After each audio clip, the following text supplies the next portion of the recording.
ceritanya Wak, pada hari itu Fitri sama Sus Ayu lagi pergi nemenin anak-anak ke sekolah dengan diantarkan supirnya Bu Lili, namanya Pak Amang lah katakan. Nah di sisi lain Bu Lili sama Pak Raffi sang majikan ini sudah meninggalkan rumah dari pagi karena keduanya memang harus bekerja.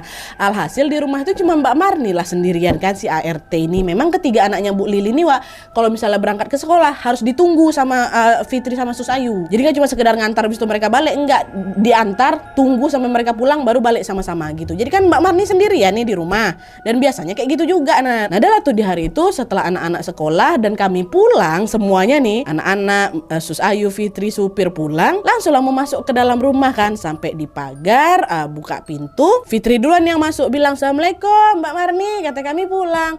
Tapi anehnya bukan jawaban salam yang kami dengar Nadia, melainkan sebuah suara tangisan dari Mbak Marni.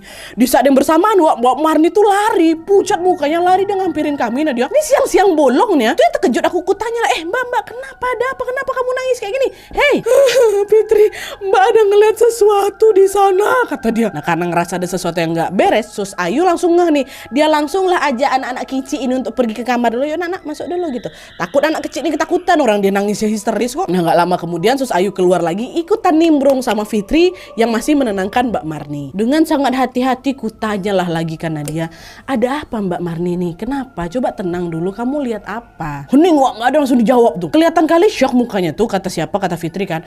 Barulah setelah beberapa kali ditanya, baru bisa Mbak Marni nih jawab. Mbak, kamu tahu nggak, selama kalian pergi, saya ngelihat ada pocong di dekat tempat cucian, Mbak. Saya diliatin sama dia lama banget, pocongnya bau busuk kali Mbak, katanya. Hah? Masa iya ada pocong siang bolong kayak gini loh, kata Fitri kan. Iya masa ada pocong? Sus Ayu gak percaya juga, masa iya? Saya gak pernah kenapa-napa loh di rumah ini. Iya beneran demi Allah. Awalnya saya pikir juga saya halu, tapi pocong itu malah terus-terusan ngedekat ke saya Mbak. Kata ya Allah Mbak, saya takut gitu. Syok kali dia Nat. Dan mereka berdua berusaha lah menenangkan Mbak Marni lagi kan. Tenang Mbak, tenang, yuk kita baca doa dulu, yuk mandilah Mbak dulu, nanti kita sholat sama-sama. Udah Mbak, insya Allah gak kenapa-napa, kata mereka berdua kan. Dan alhamdulillahnya Mbak Marni pun di saat itu sudah sudah terlihat lebih tenang lagi lah setelah mereka berdua datang. Ditemenin tuh kami pepet terus dia Nadia. Aku pikir udah lah kan udah tenang, dia melupakan hal itu, tapi ternyata tidak Nadia. Besok harinya dia langsung minta resign.